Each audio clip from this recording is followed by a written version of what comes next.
Hi, I'm Ryan Finch, one of the co-founders of First Class Real Estate. Thanks so much for joining in and checking out our video. Today's topic we're gonna talk about is getting out of production. The first question you have to ask is, why would I wanna get out of production? I mean, that seems so counterproductive.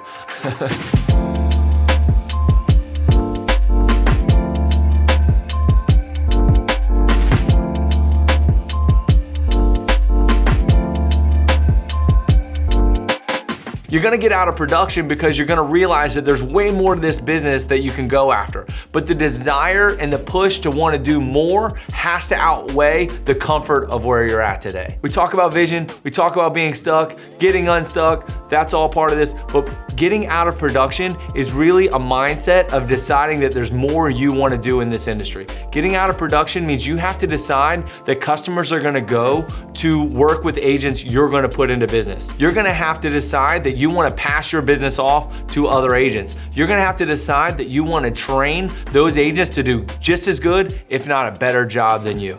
Getting out of production, you have to figure out what your model's gonna be so that you can still pay the bills and make money while you're out of production. And that is such a hindrance. But what happens most of the time is the vision of how much money you're making now doesn't exceed how much money you could make later.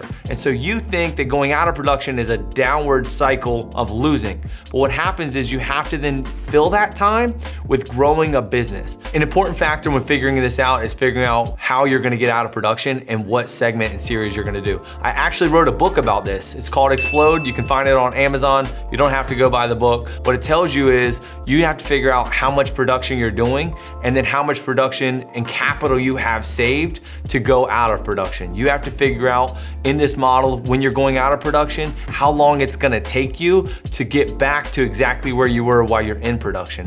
You're gonna change your customer. Your customer is gonna go from being buyers and sellers to being real estate agents that you can help and support. And so when your customer changes, your marketing has to change, your mindset has to change, and your daily habits have to change. So all of these things are important when getting out of production, and it's really hard to do it halfway. So figuring that out, making that jump, it will probably be one of the best decisions you've ever made. You're gonna go from being self-employed, doing all the work yourself, to being self-employed where you're building a business of more self-employed people. You have to figure out how you're gonna help them be in production and make a lot of money. Getting out of production is a gut check. You have to decide, do you have inside of you all the knowledge, and I think you do, the knowledge that can help them do more production? Can you help more people be more productive? Can you attract those people? Do you have a picture of a business and a model that can bring people in and give them all the resources they need to be successful? The last thing you want to do is not pick the right model, go get out of production and set up a scalable model that's really beneficial to the people you work for, but not beneficial for you in the long term. You may decide you want to go out of production and you're going to have 5 agents. That's okay. That's where your mind is at today, but you need to build it like it's going to be 100. If you're going to stay at 5, then it may be different than you're going to reach when you get to 100.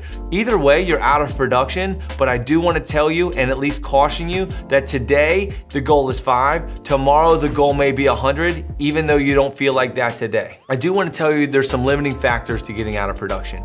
If you go tell people that you work for that you want to come out of production and they don't have the model set up for you to do that effectively and profitably, they're going to hold you back. Now, that's gonna matter because these are people that you care about and trust, and when they're slowing you down, they're doing that for their own benefit. And I'm telling you this not as a negative against them. They don't mean it in a negative way, but what happens is they're just thinking of losing you as production and what that would do to impact their business. You have to make sure you're circled around people that wanna see you do the highest and best use. The reason I'm the guy to tell you that is because I've already built the model all the way to the top that allows someone to come in anywhere from an agent to an area representative. If you're in production and you want to stay in production, there's nothing wrong with that. You can have a great career, especially in the right model. You can make a great income and provide a great life for your family. If something's inside of you and it's urging you to get out of production and you're just not quite sure how to do it, reach out to me and I'd love to give you advice on how you can do what's right for you to get out of production.